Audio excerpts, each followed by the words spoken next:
Ada qaadima isaa ulfeesse. Oduun turkirraa tibbana deemaa jirtu oduu hedduu nama gaddisiistuu fi nama qaanfachiistu ta'uusii beektu laata.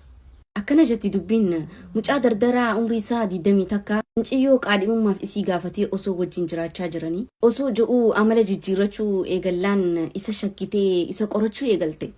Osuma jettu mucayyoon tuni wanni isiin yaanne manuma isaanii keessaa irratti dhalate. Waan ijaan arkuun hedduu nama gaddisiisu takka arkitee obboleettiin teenya. Qaadima isii kanaa fi ummaa isii isaanii waa wajji dalagu jiru ijasiitiin agarte amanuu dadhabde. Takkarra lamarra sedirra itti deddeebitee waan kana arkuu dammarte.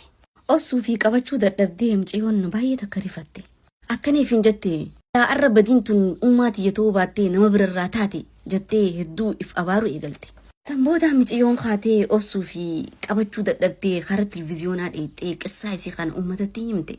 Uummanninis battaluma haadhaa fi faamilii fi qaadima isiitis afeerraa godhanii karaa televiziyoonaa afeeran. Chitti namutu wal gahe interviyuu irraa fuudhuu eegalan. Gizeenii fi badiin akkana kanaa ni jirtii ja'anii gaafatan. Ni jirtii ja'anii deebii akkaan garaa nama raasu deebisan. Sanirraan kan ka'e waan qalbii cabsu ammaas achitti mucayyoon dhageesse. Ummaan isii qaadima isiitiin garaa ulfa qabaachuu isii dhageesse. Ammaasis qaadimaan isii ummaa isii torbaan xiqqoo booda fuudhuuf akka deemu achitti himaniif. Interviyuu sanirratti dubbatan qaadimaan isiitii fi ummaan isii jechuu.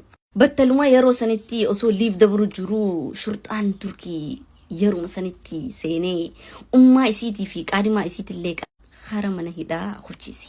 Akkasitti kara mana hidhaa kuchisan. 2025 bara akkamiiti isa yaa jamaa. Bara itti saalfii fi qaanyiin dhabamte keessa jirra yaa jamaa. Bara itti waan hin taane waan ijateetiin arkuun si arkuu jirra. Akkasuma waan afaaniin dubbachuun hedduu namatti ulfaatu keessa jirra. Akkasuma mucayyoon isa hedduu takka gadditee jirti. Oduun arraan tanas ni qabadhee dhufee tanuma fakkaatti. Assalaama. Amantii fi laayikii godhuu hin irraanfatinaa chaayinaala kana oduu haaree akkaan si qabadhee dhufuu yoo barbaadan. Assalaama. Laayikii godhaa, koppii liinkii godhaa. Nageen naturaa hanga oduu biraatiif walitti deebinuu nageen naturaa. Ada qaadima isaa ulfeesse. Oduun turkirraa tibbana deemaa jirtu oduu hedduu nama gaddisiistuu fi nama qaanfachiistu ta'uusii beektu laata. Akkana jetti dubbiin mucaa dardaraa umrii isaa 20 takka ciyyoo qaadhimummaaf isii gaafatee osoo wajjin jiraachaa jiranii osoo jo'uu amala jijjiirrachuu eegallaan isa shakkitee isa qorachuu eegalte. Osuma jettu mucayyoon tuni wanni isiin yaanne manuma isaanii keessaa irratti dhalate. Waan ijaan arkuun hedduu nama gaddisiisu takka arkitee obboleettiin teenya. Qaadima isii kanaa fi ummaa isii isaanii waa wajji dalagu jiru ijasiitiin agarte amanuu dadhabde. Takkarra lamarra sedirra itti deddeebitee waan kana arkuu dammarte. Obsuu fi qabachuu dadhabdee mucayyoon baay'ee takka rifatte. Akkaniif hin jette arra badiin tun ummaa tiyyatoo baattee nama birarraa taate jettee hedduu if abaaru eegalte. Sanbooda mucayyoon kaatee obsuu fi qabachuu dadhabdee karaa televiziyoonaa dheettee qissaa isii kana uummatatti himte.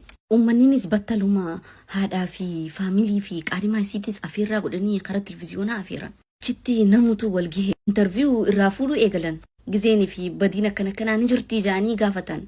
Ni jirtii ja'anii deebii akkaan garaa nama raasu deebisan. Sanirraan kan ka'e waan qalbii cabsu ammaas achitti mucayyoon dhageesse. Ummaan isii qaadimaa isiitiin garaa ulfa qabaachuu isii dhageesse. Ammaasis qaadimaan isii ummaa isii torbaan xiqqoo booda fuudhuuf akka deemu achitti himaniif. Interviyuu sanirratti dubbatan qaadimaan isiitii fi ummaan isii jechuu. Battaluma yeroo sanitti osoo liif dabru jiru shurxaan turkii yeruma sanitti seenee ummaa isiitii fi qaadimaa isiitillee kara mana hidhaa kuchise. Akkasitti kara mana hidhaa kuchisan. 2025 bara akkamiiti isa yaa jamaa. Bara itti saalfii fi qaanyiin dhabamte keessa jirra yaa jamaa. Bara itti waan hin taane waan ijateetiin arkuun si arkuu jirra. Akkasuma waan afaaniin dubbachuun hedduu namatti ulfaatu keessa jirra. Akkasuma mucayyoon isa hedduu takka gadditee jirti. Oduun arraan tanas ni qabadhee dhufee tanuma fakkaatti. Assalaama.